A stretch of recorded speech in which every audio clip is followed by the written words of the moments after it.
जब रसूल करीम मेराज से वापस आए तो आका करीम सल्लल्लाहु अलैहि वसल्लम ने जब मेराज की बात की तो अकल पर परखने वाले सारे ही मुनकर हो गए और अबू जहल एंड कंपनी ने देखा कि ये बात तो अबू बकर की अकल भी नहीं मानेगी, तो चलो अबू जहल और ये सारे अबू बकर रदी अल्लाह ताला अन्हु के दरवाजे पे गए।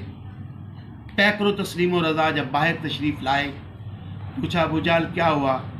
कहा आज ऐसी बात हो गई कि तेरी अकल भी तस्लीम नहीं करेगी कि कोई कहे कि मैं रातों रात गया मस्जिद अक्सा में अम्बिया की इमामत भी की और फिर मैं पूरी कायनात की सैर भी की, मैंने अर्श भी देखा, मैंने वापस आया तो मेरा बिस्तर भी गर्म था और मेरी कुंडी भी हिल रही थी। और ये सारे मामलात जब बताए तो हज़रत सिद्दीक़ अकबर रज़ी अल्लाह ताला अन्हु ने क्या खूबसूरत जवाब दिया।